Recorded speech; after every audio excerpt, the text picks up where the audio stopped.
안녕하십니까?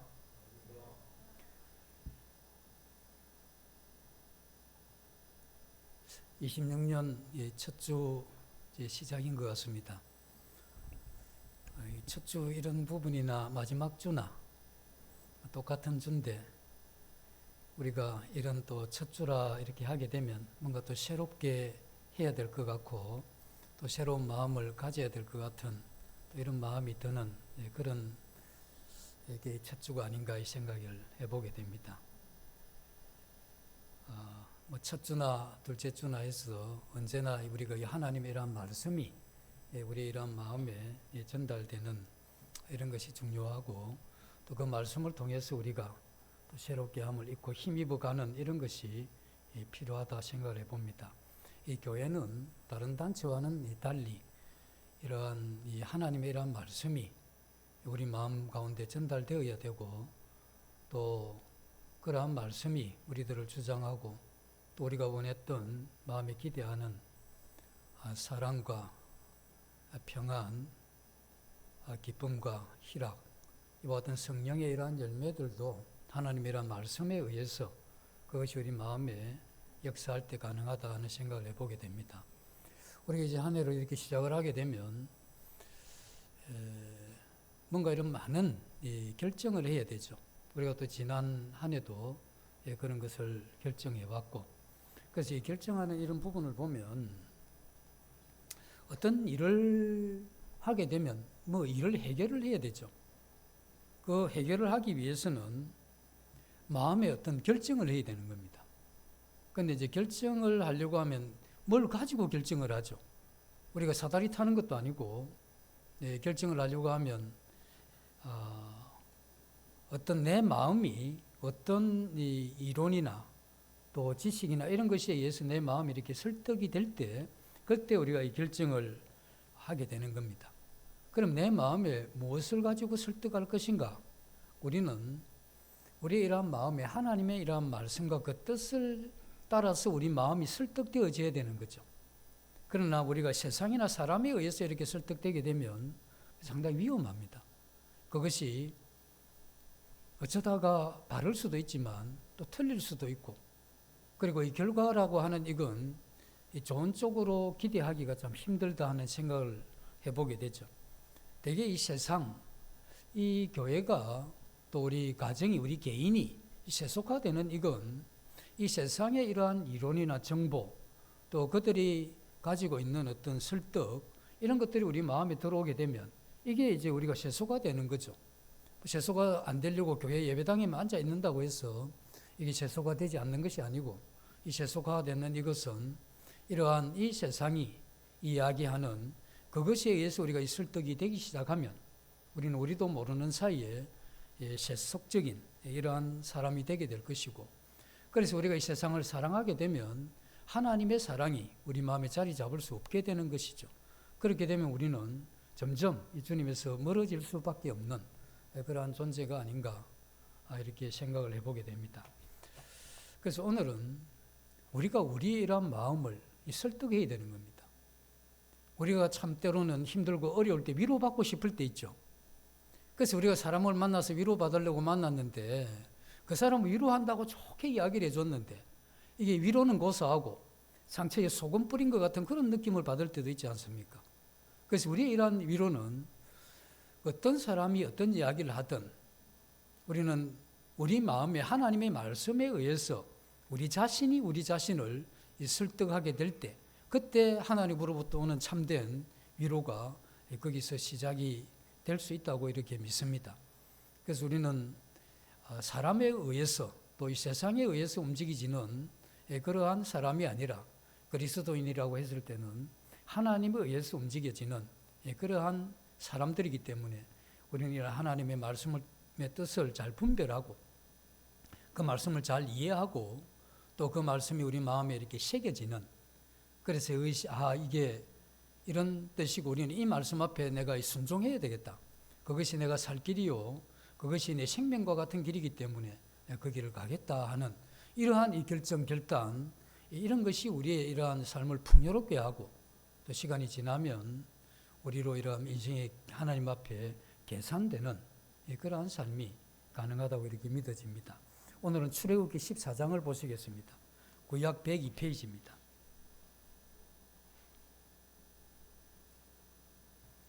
13절을 제가 읽어드리겠습니다.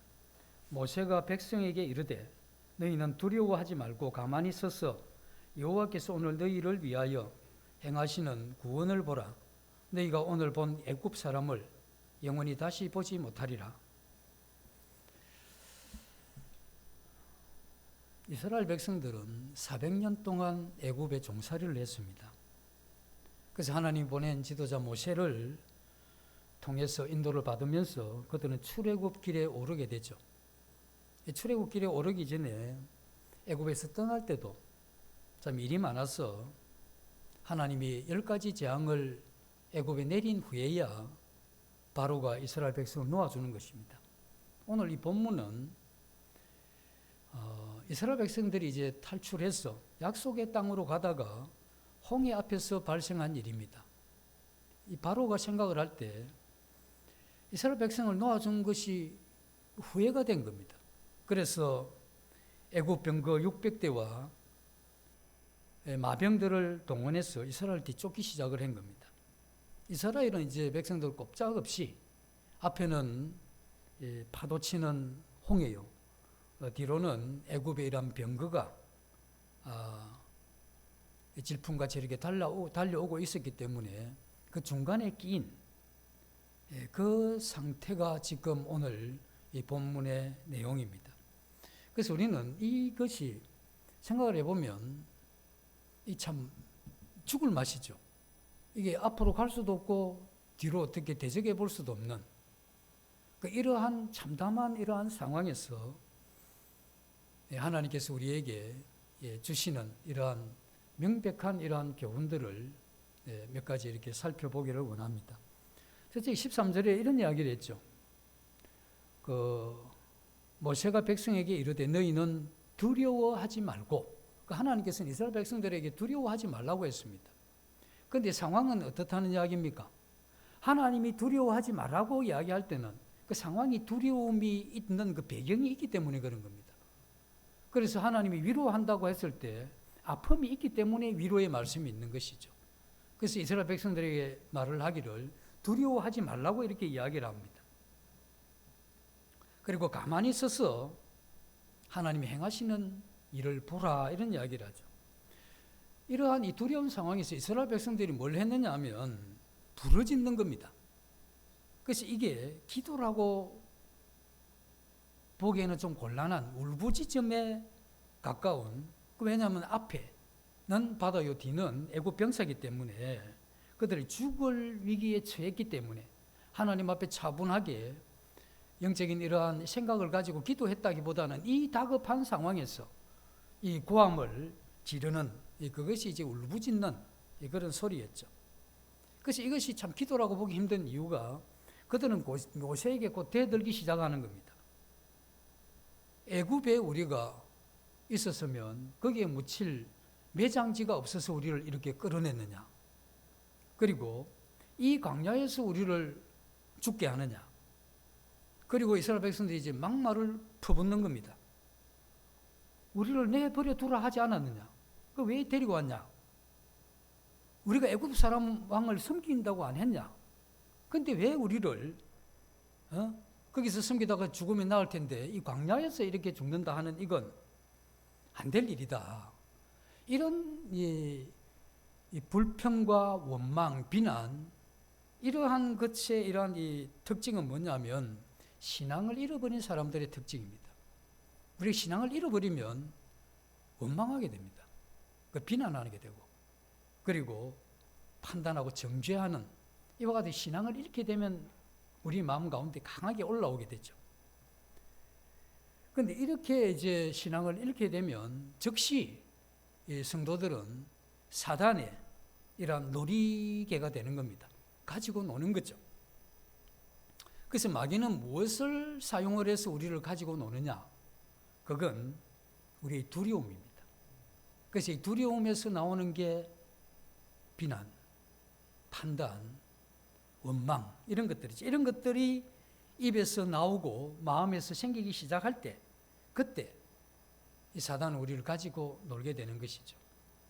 이와 같은 것은 바로 하나님을 향한 이 불신앙의 이러한 씨앗이죠. 이 불신앙의 이러한 이 씨앗이 가만히 있는 게 아닙니다.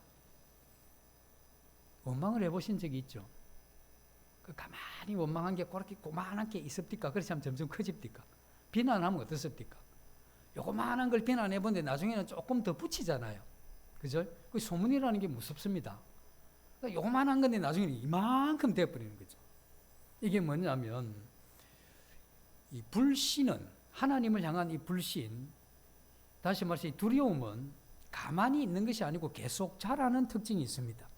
근데 이게 불신이 계속 자라게 됐을 경우에 어떤 일이 일어나느냐 하면, 하나님으로부터 오는 긍정적인 희망이 점점 사라지게 만들죠. 긍정적이고 희망이 사라지면 어떻게 되겠습니까? 좌절하고 절망하게 되는 겁니다. 그래서 우리 철학자는 그렇게 이야기를 하죠. 철학하시는 분들은 인간을 죽음에 이르게 하는 가장 큰 질병이 뭐냐? 그게 절망이라는 겁니다. 이 절망이라는 것은 희망이 없을 때 이게 제일 힘든 것이죠. 그래서 우리가 한 사람이 정말 믿음에 있는가 없는가를 우리가 어떻게 판단할 거냐? 믿음이 있는가 없는가를 알 수 있는 이러한 비결이 뭐냐?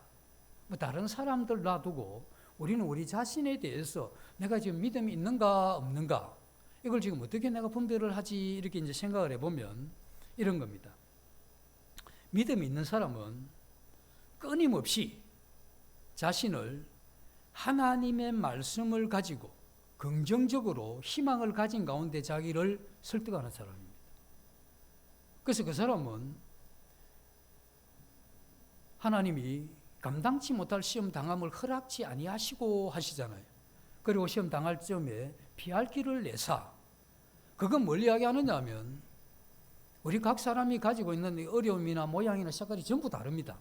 이렇게 다를 때 하나님께서는 우리에게 그 말씀을 통해서 그 말씀의 의미를 통해서 그 뜻을 통해서 우리 마음 가운데 희망과 긍정적인 것을 주십니다.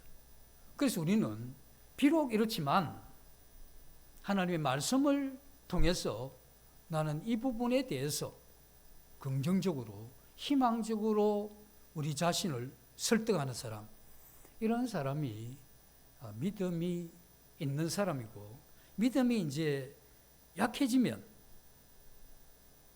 점점 이와 같은 이 설득이 아니고 어두운 쪽으로 생각이 이렇게 바뀌게 되죠. 그래서 이와 같이 자신을 말씀으로 설득하는 사람들은 눈에 보이는 것보다 눈에 보이지 않는 그 하나님, 그 하나님의 이러한 말씀, 그 말씀을 보면서 자신을 설득하면서 희망을 가집니다. 그러나 믿음이 없게 되면 점점 희망을 깎아 먹어버리는 거죠. 이전에는 희망이 좀 있었는데 점점 이런 게 깎아 먹어버리면 나중에 절망하게 되고 죽음을 생각을 하는 거죠. 우리가 영적인 이런 면에서는 하나님에 대한 이 관계가 점점 끊어지는 것이 영적인 죽음과 같은 것이죠. 우리는 완전히 끊어지지는 않지만, 그래서 우리가 점점 하나님으로부터 멀리 떨어질 수밖에 없는 것입니다. 그래서 불신앙의 특징은 어떤 것이냐 하면 이 눈에 보이는 것을 보고 그것을 따라서 이렇게 판단해 가는 겁니다. 그래서 옳고 그름, 우리의 결정, 이 상황을 보는 거죠. 그런데 이제 신앙을 가진 사람들은 눈에 보이는 것만 가지고는 절대 판단하지 않습니다. 그래서 눈에 보이는 그 이면에 있는 그것을 보기 시작을 하죠. 그래서 보이지 않는 그 하나님의 말씀에 기초해서 판단하는 그런 것이죠. 그래서 히브리서 11장에 그렇게 이야기를 하죠. 믿음은 바라는 것들이 실상이요 보지 못하는 것이 증거라고 이야기를 합니다. 그래서 우리가 이 땅을 살아갈 때 이 세상에 있는 사람은 보이는 것과 나타난 것, 이것을 따라 판단하고 살아가는 것이죠. 그런데 그리스도인들은 보이지 않는 그 하나님, 그 하나님의 이러한 말씀을 이 기초로 해서 이 세상을 판단하고 또 결정하고 자기의 삶을 그렇게 살아가는 이것이 완전히 다른 그러한 모습을 가지게 되는 것이죠. 우리가 이 땅을 살다 보면 하나님께서 때로는 아주 극한의 어려움까지 우리를 몰아붙일 때가 있습니다. 정말 힘들 때가 있죠. 그래서 너무 힘들면 이게 입에서 쓴물이 나와요. 뭘 이렇게 먹으면 썩어서 이게 뭘 먹지를 못하는 굉장히 힘든, 우리가 이 힘든 것이 육체의 어떤 고통 또는 어떤 경제적인 어려움, 이것도 중요하고 실제적인 어려움입니다.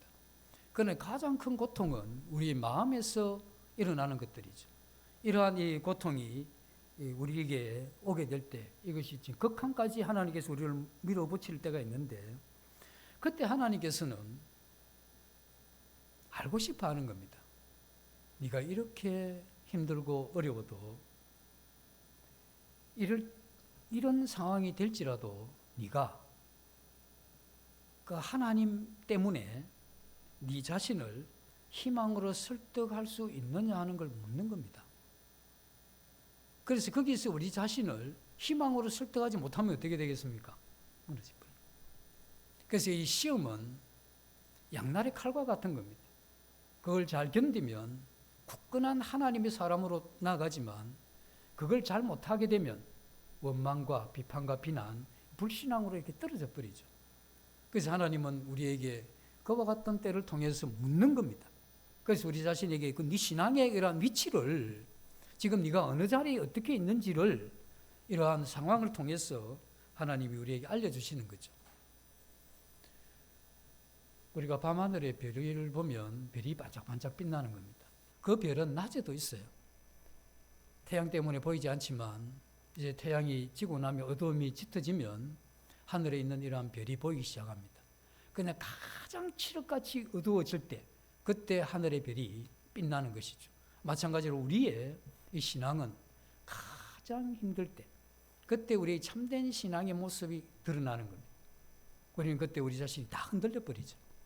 그래도 그럴지라도 우리 자신이 붙잡고 있는 이것이 뭐냐 하는 걸, 우리는 내가 하는 말과 행동과 마음을 보면 내가 이런 사람이라는 걸 내가 아는 거죠.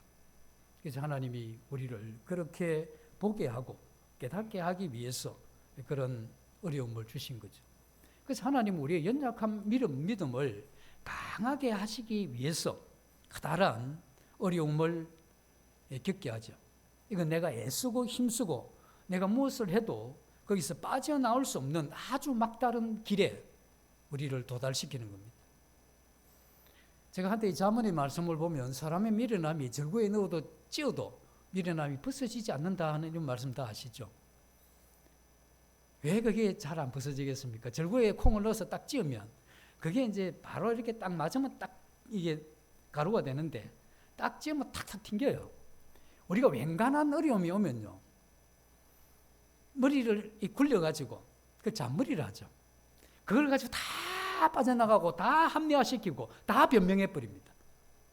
그래서 하나님이 이제 보고 계시다가 이제 앞뒤 양면 다 막아버리는 거예요. 홍해에 지금 앞에 둔 이스라엘 백성이 그겁니다. 이 홍해 이스라엘 백성들은 애굽에서 400년 있었기 때문에 하나님을 향한 믿음 별로 없습니다. 이제 믿음을 어떻게 한번 해보려고 그 딱 사이에 끼어버리니까 어떻게 나옵니까? 바로 뭐 막말하고 원망하고 비난하고 이렇게 나오죠. 왜 그렇습니까? 신앙이 없어서 그렇죠. 그래서 이스라엘 백성들이 거기에서 뭘 깨달아야 되는 것입니까? 자기들이 마음에 믿음 없는 걸 깨달아야 되죠. 그래서 믿음 없는 걸 안 깨닫고 뭘 깨닫습니까?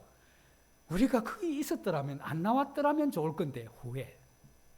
왜 우리를 끌고 나왔느냐? 누가 우리를 끌고 나왔느냐? 원망. 여기에서 우리가 죽게 됐구나. 좌절. 다시 이거는 이래도 저래도 못하는 절망, 죽음, 이런 것들이 이스라엘 백성들에게 나타난 그런 모습이죠. 다윗도 시편 23편에 보면 내가 사망의 음침한 골짜기를 다닐지라도 해를 두려워하지 아니할 것은, 이렇게 이야기하면서 주의 지팡이와 막대기가 나를 위로하신다, 이렇게 이야기를 하죠.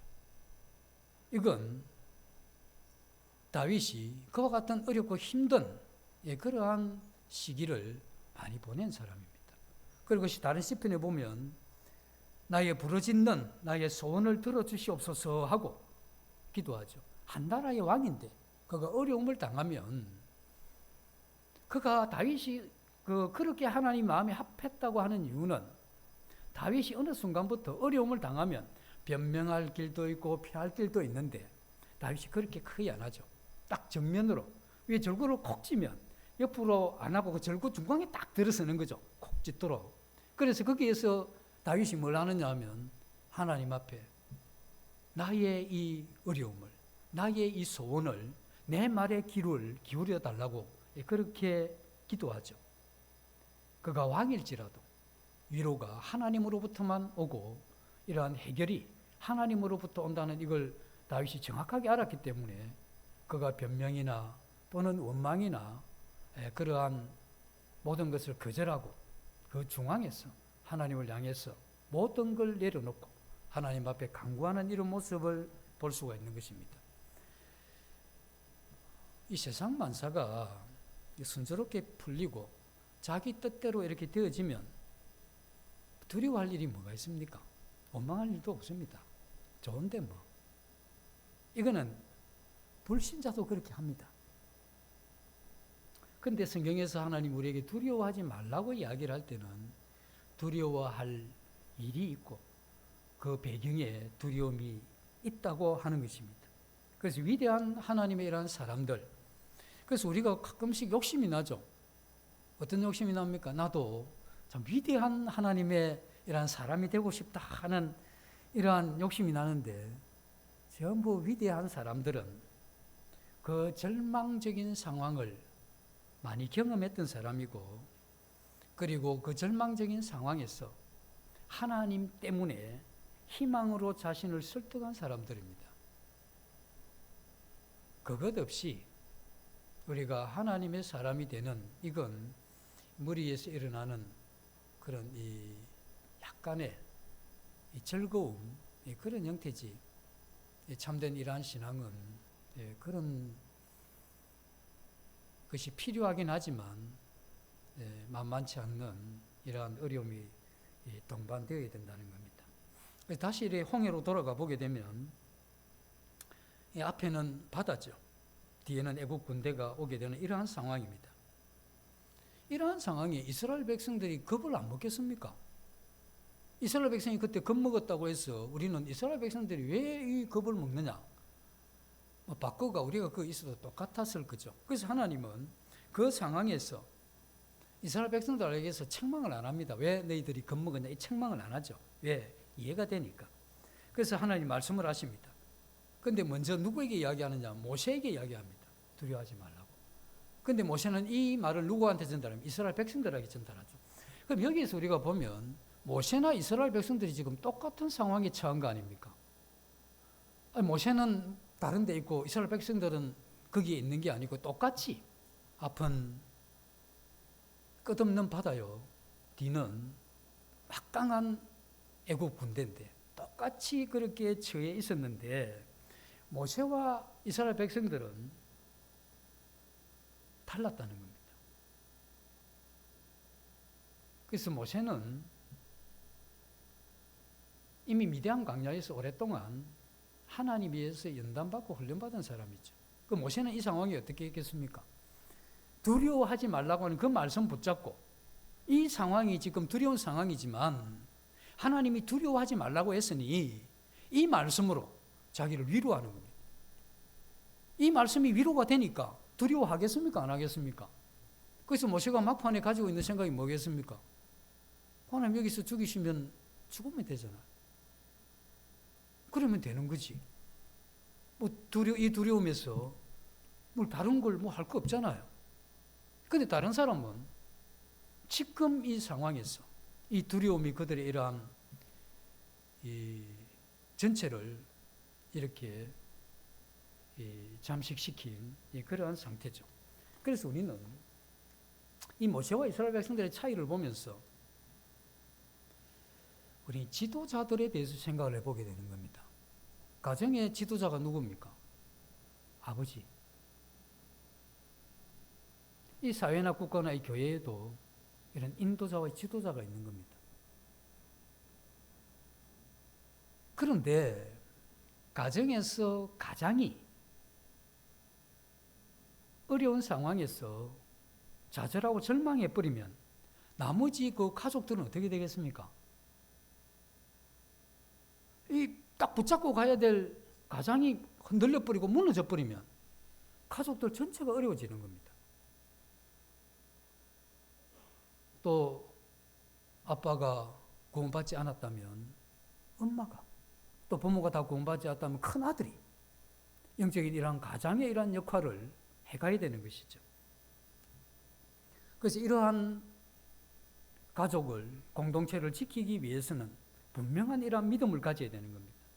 분명한 믿음을 가지는 사람들은 보이는 이 모든 일이 아주 비관적으로 보인다 할지라도 보이지 않는 그 하나님 때문에 자신을 희망으로 설득하는 그러한 사람들이죠. 그렇게 될 때 그 인도자가, 그 가장이 하나님 말씀을 붙잡고 이렇게 힘있게 한 걸음 한 걸음 가게 되면 가족들이 뭔지는 모르겠지만 이 용기를 가지고 같이 걸음을 걸어가는 겁니다. 왜? 아버지가 그 길을 가는데. 그 아버지 보니 하나님 말씀 붙잡고 가는데 하나님이 도우실 게 분명한 거 아니냐. 나는 지금 믿음이 약하지만 내 아버지가 그런 믿음을 가지고 걸어가니 나도 따라가겠다. 이런 이 공동체를 건져가는 것이죠. 그래서 이러한 이 지도자는 우리는 어떤 면에서 모든 이러한 이 인도자 이러한 자리에 있긴 한데 그런 사람들이 가져야 되는 게 뭐냐면 이 하나님에 대한 하나님을 깊이 느끼는 그것이 필요한 것입니다. 아무리 절망적인 상황이라 할지라도 이 하나님을 깊이 느끼게 되면 깊이 느껴진 이 하나님을 붙잡고 이걸 이겨나가지만 이게 안 느껴지면 어떻습니까? 이스라엘 백성들이 두려워하지 마라 이러면 모세를 보고 뭐라고 이야기하겠습니까? 하나님이 두려워하지 말라고 했지만 그러나 내가 인간인지라 이 상황이 지금 어떻게 두려워하지 않을 상황이냐. 그런 낭만적인 생각하지 말고 현실을 봐라. 이 현실 지금 죽게 됐다. 이렇게 이야기 안 하겠습니까? 그럼 하나님의 말씀이 낭만적인 겁니까? 그러니까 그 불신하는 사람도 이 머릿속에는 뭐가 있습니까? 두려워하지 말라는 들었어. 근데 이 말씀이 어떻게 됩니까? 그 낭만적인 생각이라. 지금 그건 나를 이끌어갈 수 없는 겁니다. 그 말씀이 내 마음에 느껴지고 이게 맞다고 이렇게 내가 결정하고 내 자신이 설득되어야 움직이는 거지. 그 말씀이 머릿속에 맴돌다고 있다고 해서 이 결정적인 순간에 그 말씀이 우리를 못 건집니다. 그래서 우리는 하나님의 이런 말씀이 우리를 붙들고 있을 때 내 마음에 하나님 그분 살아계심이 확신이 될 때 그때 우리는 움직일 수 있다는 겁니다. 그때 우리는 낙심하지 않고 그 길을 가게 되면 우리 주변이 살아나는 겁니다. 그래서 내가 말씀을 가지고 확신 있게 가게 되면 내 주위가 살아나는 겁니다. 내 가족이 살아나고 나와 만나는 사람이 살아나게 되는 것이죠. 하나님의 이러한 분명한 말씀이 내 마음에 느껴지고 이것이 나를 설득하게 되면 비로소 나는 다른 사람을 설득할 수 있는데 이걸 성경적인 리더십이라고 합니다. 성경적인 리더십은 그가 이 믿음의 길을 가면서 사람을 만날 때 이와 같은 믿음의 길을 갈 수 있도록 그 설득한다는 것은 내가 설득했기 때문에 이게 맞다. 그래서 이야기를 하는 겁니다. 그 듣는 사람이 그거 맞겠구나. 이런 것을 이야기를 하는 것이죠. 그래서 우리가 성경을 많이 읽고 또 기도하고 여러 가지 이러한 영적인 이러한 길에 힘쓰게 되면 그 우리가 하나님을 보게 되죠. 하나님이 보게 될 때 우리의 이러한 변화가 일어난다는 겁니다. 우리가 이렇게 생각을 해보면 신앙은 어떤 사람들의 전유물이 아닙니다. 어떤 사람들만 신앙을 하게 한 것이 아닙니다. 어떤 사람이 신앙이 뛰어나다고 해서 그 사람은 뛰어난 사람이고 나는 아니다. 그렇게 생각해서는 안 되죠. 왜냐하면 하나님은 모든 사람에게 이 신앙을 할 수 있도록 허락하셨기 때문에 그렇습니다. 그래서 우리가 하나님 믿는 이 믿음은 먼저 우리가 하나님의 자녀가 되게 하는 거죠. 그 다음에 자녀가 되게 한 이후에 이러한 믿음을 계속 유지하면서 성장하도록 하는 것입니다. 그럴 때 우리는 이 믿음이라고 하는 우리가 그리스도 안으로 들어가는 것이죠. 이러한 믿음을 점점 이렇게 강하게 하려고 하면 강하게 해주세요만 해서 되는 게 아니고 우리의 이러한 마음과 정신이 이러한 믿음을 강하게 하기 위한 이런 활동을 해야 되는 겁니다. 그래서 우리의 정신과 이러한 마음이 활동하지 않는 사람은 영적인 이러한 쪽에 계속해서 이렇게 성장이 힘듭니다. 무슨 일이든 그렇지 않습니까? 그걸 집중하고 계속 보면 한 10년 들어가면 좀 알잖아요. 그 제대로 하려면 한 20년 정도 하면 그럼 한 3, 40년 해야 좀 이제 아는 것 같잖아요. 집중해서 계속해서 들어가면. 그래서 우리의 이러한 신앙도 어차피 우리가 하루를 사는 거니까 이런 쪽에 우리가 집중해서 이렇게 가게 되면 우리가 하나님의 이러한 은혜를 입게 되죠. 하나님의 이러한 은혜를 입게 되면 하나님이 가까이 느껴집니다. 하나님이 가까이 느껴지면 하나님을 사랑하게 되는 거죠. 하나님을 사랑하면 하나님께 더 가까이 가고 싶은 겁니다. 그런데 하나님께 멀어지면 어떻게 되겠습니까? 점점 더 멀어지는 거예요. 있는 자에게는 더 주고 없는 자에게 있는 걸 뺏어가는 이와 같은 형태가 우리 믿음의 이러한 세계에서도 일어난다 하는 것입니다. 그래서 우리가 하나님의 말씀에 의해서 내가 설득이 되면 뭘 하게 되겠습니까? 지금 상황은 아니라 상황은 지금 굉장히 안 좋아. 그런데 하나님의 말씀은 두려워하지 마라. 그런데 상황은 안 좋으면 어떻게 해야 되겠습니까? 기도해야 되죠. 하나님 이 상황에 대해서 헤쳐나갈 수 있도록 좀 도와달라고 이렇게 기도하게 되죠. 그래서 하나님의 이러한 은혜를 많이 입게 되면 그 사람의 특징이 뭐냐면 기도하는 사람입니다. 그가 이 기도하지 않고서는 안 되는 이것을 그의 마음에 그게 뭔지를 알아요. 이 기도 없이 못 가는 게 신앙의 길이라는 걸 자신이 알기 때문에 이러한 신앙을 해갈 수밖에 없는 것이죠. 그래서 하나님의 이러한 말씀이 내 마음에 살아있으면 그 말씀이 나를 어루만지고 내 마음에 감화가 되고 느껴지게 되면 이 불완전한 세상에 살지만 그래도 하나님의 이러한 말씀이 더 확실하기 때문에 이 불완전한 이러한 세상 여기서 충분히 이기면서 갈 수 있는 이게 우리 이러한 신앙이라 하는 것입니다. 우리는 오늘 이 성찬 이 만찬 예배에 이렇게 참석을 했습니다.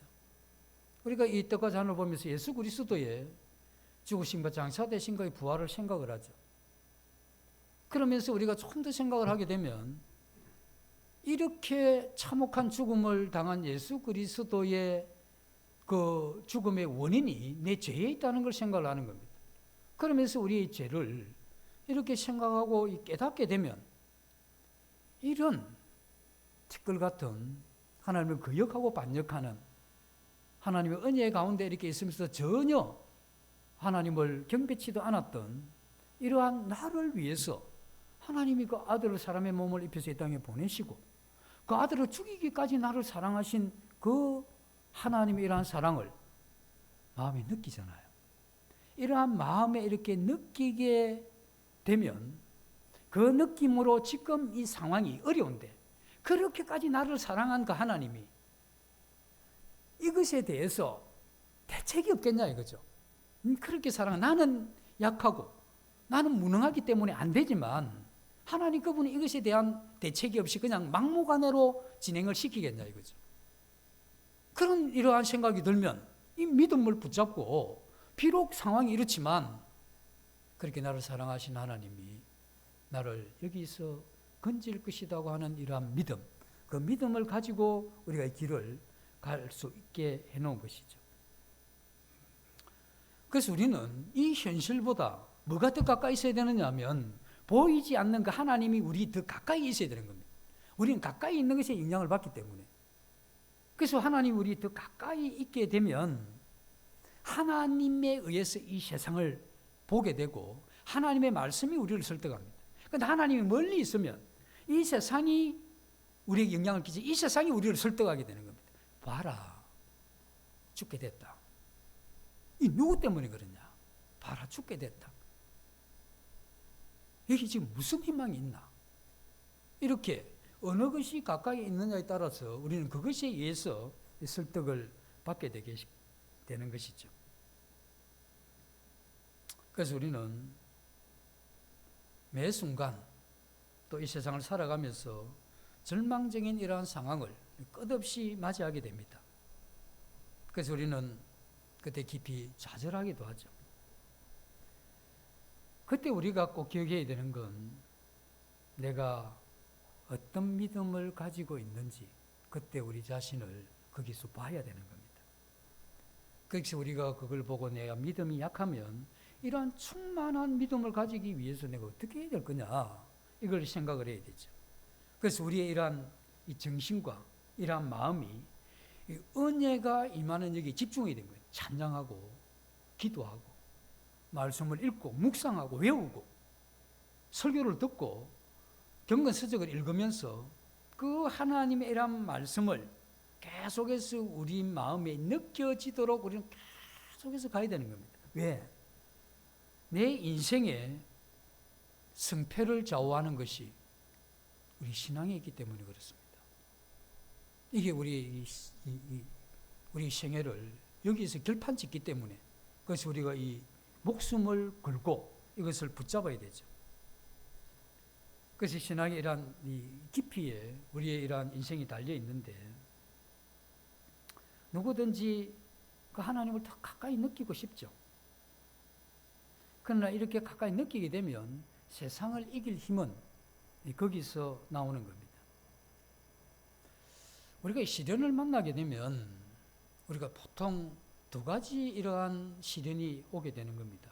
하나는 일반적인 어려움인데, 그건 뭐냐면 내가 하나님과 함께 이걸 해결해 가게 하는 겁니다. 자, 지금 집에 경제가 너무 어렵다. 이게 지금 돈이 부족하다. 자, 그러면 어떻게 해야 되겠습니까? 기도해야죠. 그리고 또 뭘 해야 되겠는데, 일자리를 찾아야 되죠. 그래서 그 두 가지를 가지고 이렇게 해가는 겁니다. 자, 병이 들었다. 그럼 어떻게 해야 되겠습니까? 의원을 찾아가야 되죠. 그리고 기도해야 되죠. 그래서 우리는 이러한 어려움은 계속해서 우리가 끊임없이 이러한 해결책을 찾으면서 하나님께 기도하면서 그걸 타개해 가도록 하나님이 해놓은 것입니다. 그런데 이제 이 두 번째 이 어려움이 문제인데, 이 어려움에 딱 들어서게 되면 사람이 아무것도 할 수가 없습니다. 손 쓸 수가 없죠.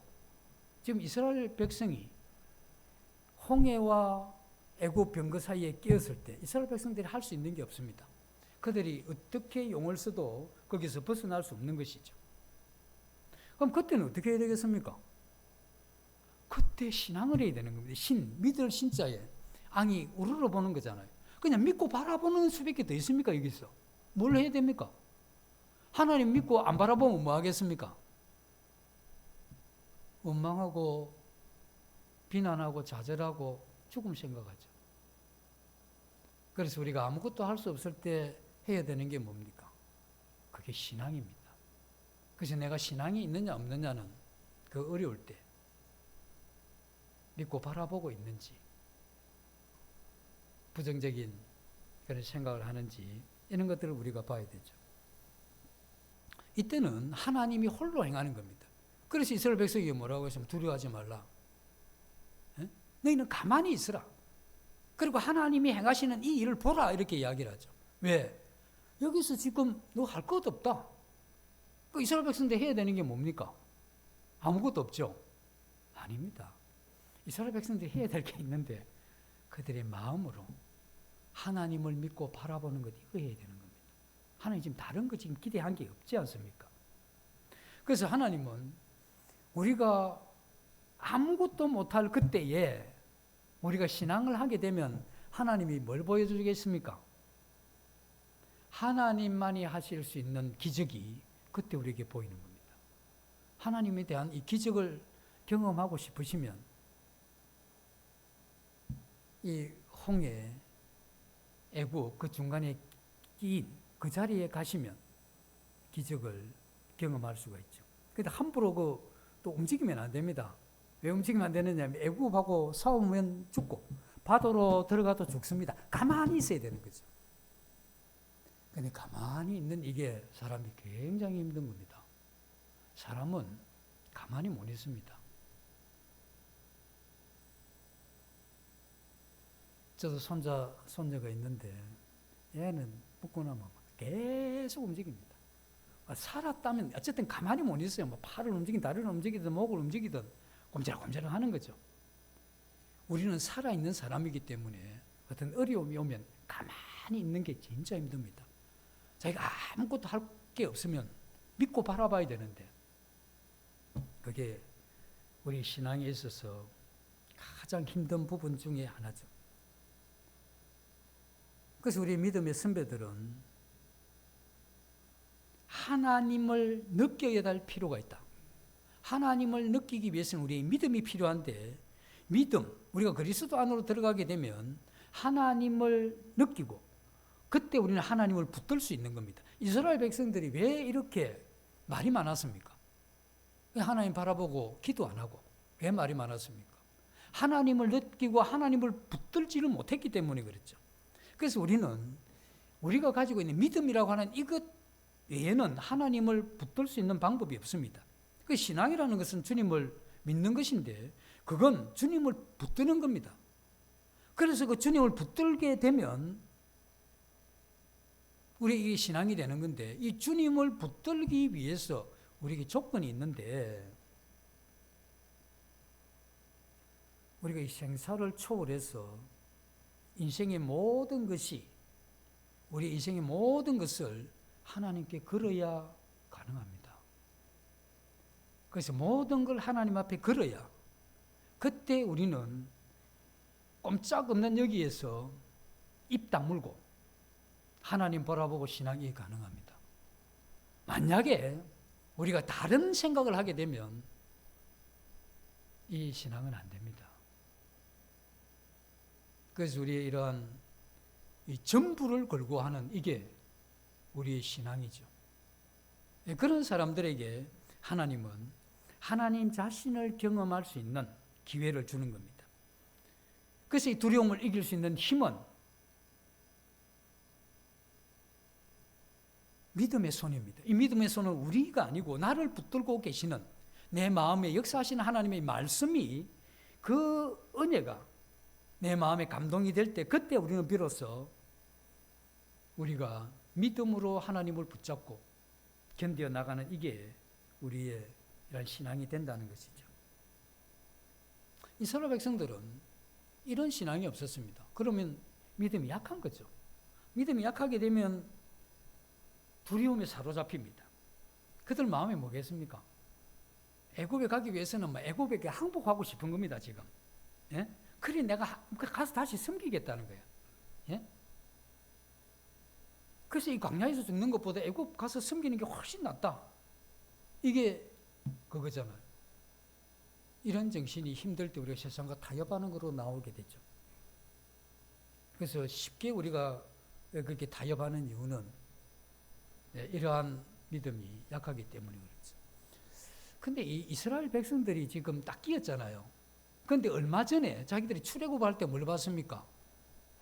천지를 흔드는 진동하게 하는 10개의 이러한 재앙을 본 겁니다. 그래서 경험을 했잖아요. 그런데 이스라엘 백성들이 지금 광야로 지금 나왔는데 얼마 됐습니까, 기간이? 그 짧은 기간에 그 과거의 역사하신 하나님을 머릿속에서 내버린 겁니다. 그리고 이스라엘 백성들 광야에서 인도할 때 하나님과 이스라엘 백성들의 관계가 얼마나 끈끈했습니까? 예? 이러한 이 관계, 그거 다 청산해버린 겁니다. 그리고 마음이 변해버린 것이죠. 왜 그랬습니까? 상황이 작용하니까. 그래서 우리가 하나님을 믿고 한때는 정말 주와 복음을 위해서 이 한 목숨 드리고 내가 사나 죽으나 이 주님 안에서 살겠다는 이러한 마음이 있었다 할지라도 쉽게 변합니다. 우리가 놀랍게 변하고 그렇게 변해서 다시 잘 안 돌아옵니다. 우리가 세수가 되는 건 시간 문제고 그런 가운데 우리가 신앙을 한다는 이게 얼마나 하나님 보실 때 하나님이 또 하고 싶다고 하죠. 그렇게 하면. 그래서 하나님은 그렇게 이야기합니다. 두려워하지 말고 가만히 있었어. 하나님이 행하시는 이 구원을 보라고 이야기를 합니다. 가만히 있으라는 겁니다. 그때가 뭡니까? 특별한 시험의 때입니다. 이러한 이 특별한 이 시험의 때, 이스라엘 백성들은 지금 이게 불신할 때가 아닙니다. 왜 그렇습니까? 애굽에서 나온 건 조금 그래도 며칠 지나서 잊어버렸다 칩시다. 그러나 뒤에 애굽 병사가 앞에 홍해가 있을 때 뭐가 일어났습니까? 불기둥과 구름기둥이 함께 내려온 겁니다. 그 자기들이 지금 기적을 보고 있지 않습니까? 근데 뭐라고 합니까? 그래서 우리의 이 불신앙은 현재 일어나고 있는 이와 같은 이 기적도 보이질 않는 겁니다. 그리고 비명치고 죽겠다고 소리치는 그들 앞에 하나님 지금 기적을 보이고 있는데 이것에 대해서 그들은 희망이 없다고 이야기를 하는 겁니다. 그래서 우리가 깨닫게 되는 것은 믿음이 있는 사람은 인생의 이러한 참혹한 이 고난의 이러한 시간에도 하나님을 통해서 하나님에 의해서 자기가 믿음으로 설득되는 겁니다. 그러나 믿음이 없는 사람은 눈에 보이는 것을 따라서 어떻게 하면 절망할 수 있는 이유를 찾아냅니다. 그리고 그 이유에 자기가 매몰되면서 신앙이라는 모습에서 많이 떠나버리죠. 이스라엘 백성들이 실제로 희망할 수 있는 근거가 없어진 게 아닙니다. 불구름 기둥이 지금 있지 않습니까? 그건 뭐냐면 하나님이 자기들을 지금 애굽 병거들에 의해서 군사들에게 지켜주고 있는 것이고 지금 그들이 하나님 그게 함께 하고 있는 이걸 보여주고 있는데 그런데 이스라엘 백성들이 그걸 거절해 버리는 거죠. 그래서 믿음이 사라지고 나면 그런 기적도 보이지 않는 것입니다. 그래서 우리가 하나님을 느끼고 그분을 붙잡게 되면 이 세상에 뭐가 확실합니까? 이걸 딱 매듭짓고 그 다음 가고 또 매듭짓고 그 다음 가고 이렇게 쉽지만 매듭 지어지는 게 이 땅에 뭐가 그리 있습니까? 우리 마음 가운데도 그러고 일어난 일도 전부 이렇게 이어지잖아요. 예? 내가 죽어야 다 끝나는 거지. 그게 어떻게 매듭이 다 지어집니까? 그러면 우리가 확실한 게 또 뭐가 있습니까? 오늘 이랬는데 내일 뒤집어지는 게 세상이고 뭐 세상은 떠나서 내 가까운 사람도 뒤집어지고 가까운 사람 떠나서 내 자신도 조속간에 뒤집어지는 이 판에 뭐가 그렇게 확실하고 분명한 게 어디 있습니까? 그래서 이러한 불확실한 세상에 오직 확실하고 영원한 그 하나님 말씀 붙잡고 이 불확실한 세상을 살아가는 이게 우리의 이러한 신앙이죠. 그래서 우리의 믿음의 이러한 선배들은 그렇게 이야기를 했습니다. 믿음은 이 객관적인 이러한 불확실성을 하나님 때문에 견뎌내는 거라고 하는 거예요. 견디는 거. 이 불확실한 세상에서. 이게 신앙이라고 이야기를 했죠.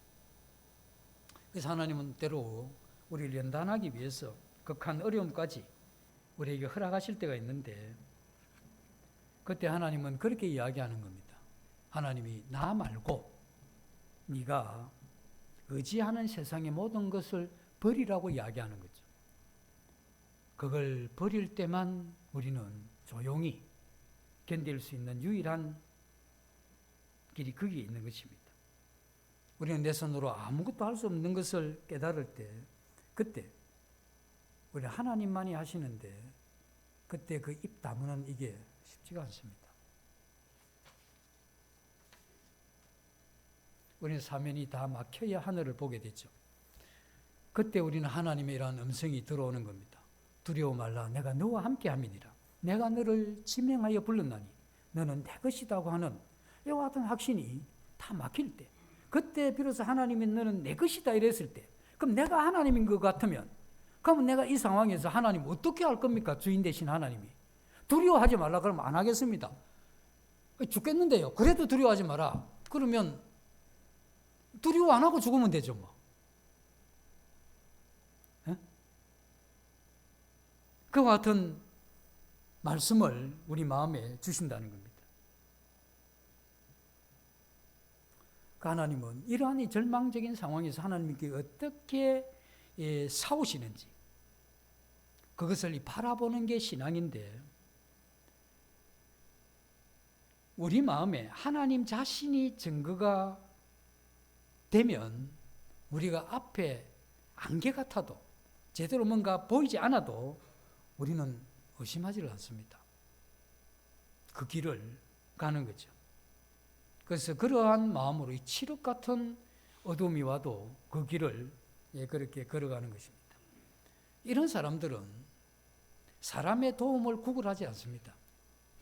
왜냐하면 그 사람들의 도움이 나를 건지는 게 아니고 나의 이러한 이 첨다운 이 도움은 하나님께로 오는 겁니다. 하나님께서 이 길을 막으시면 다른 길을 내실 거니까. 이 길, 저 길 다 막으시면 가만히 있으면 되니까. 그 하나님이 이제 됐다 하면 올라가면 되니까.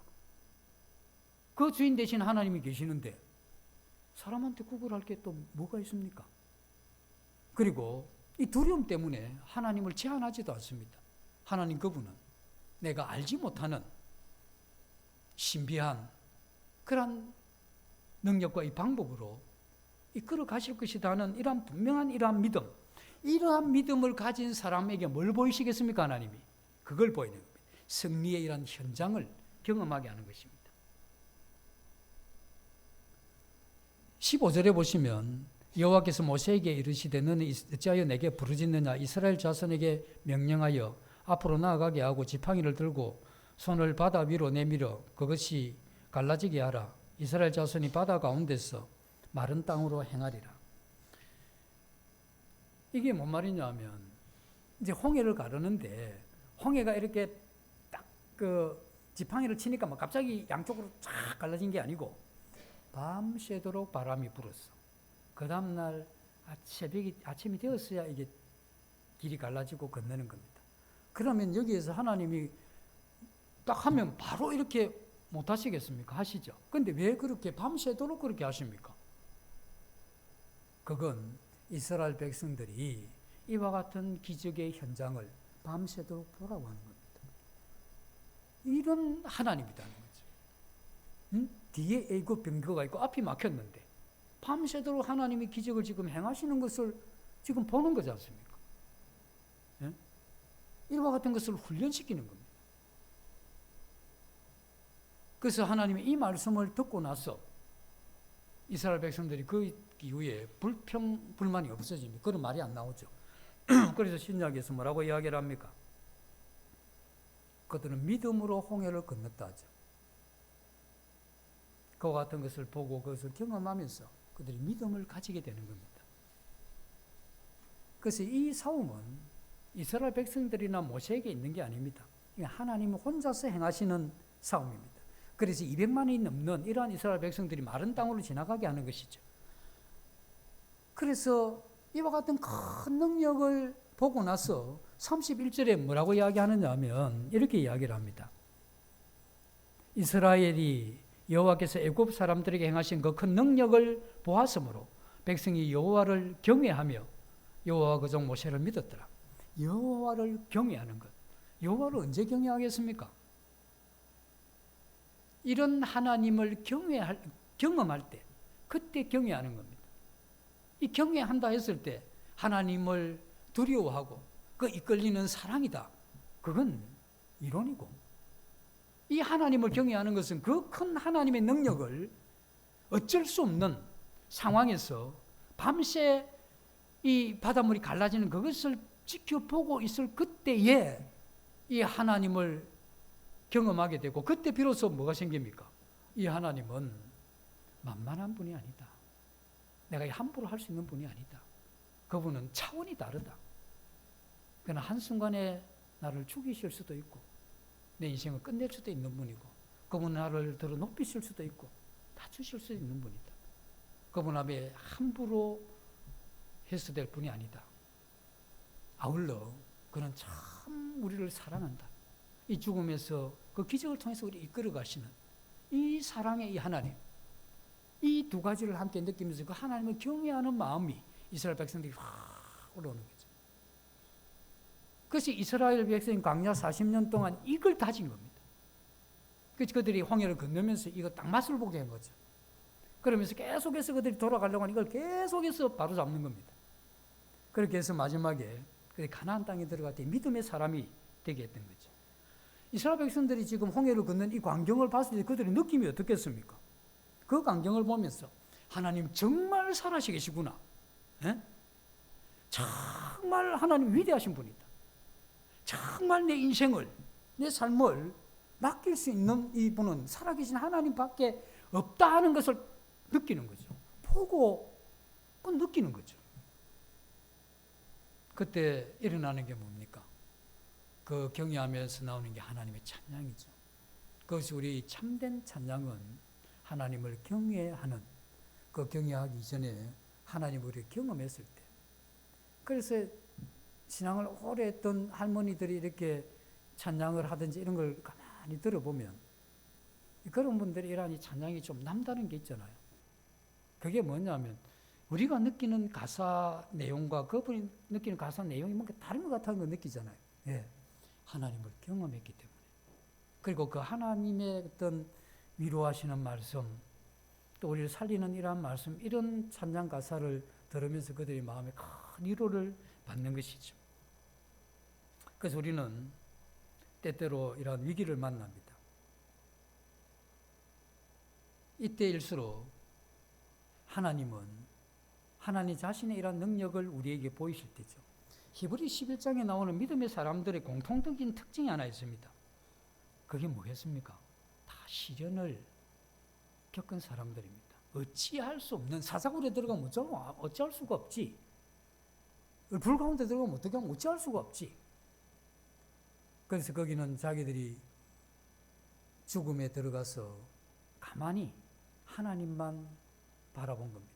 사자굴에 들어가서 뭐 원망하고 비난했겠습니까?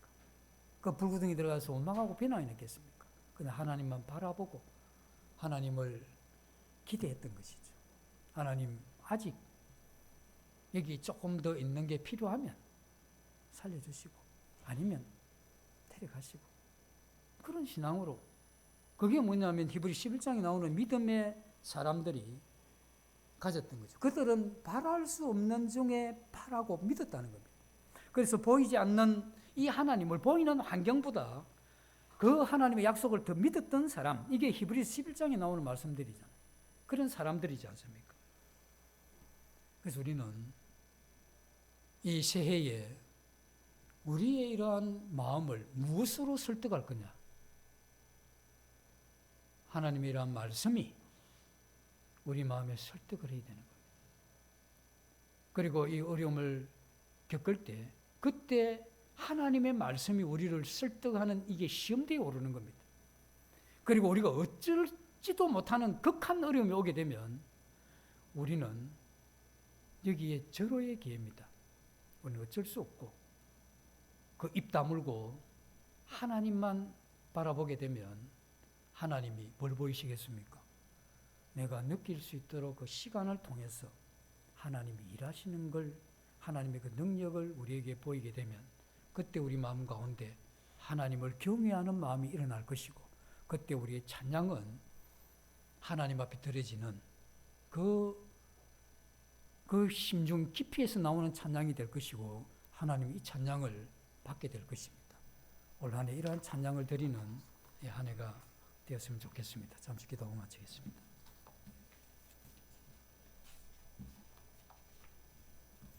아버지 하나님, 저희들이 미련하고 무지한지라 깨닫기에 둔하고 하나님 앞에 저희들이 작은 지식으로 저희들이 하나님을 가벼이 여기는 이러한 저희들을 긍휼히 여기셔서 하나님께서 우리의 마음을 열어 깨닫게 하시고 깊은 하나님의 이러한 세계 속으로 깊이 빠져들어가는 한 해가 될 수 있도록 저희들을 지켜주시고 인도해 주시기를 원합니다.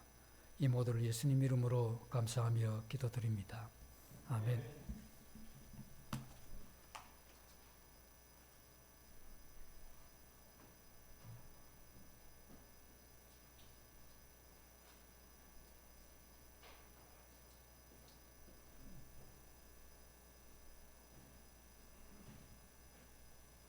말씀 감사합니다. 김용호 형제님 나오셔서 소식 전해주시고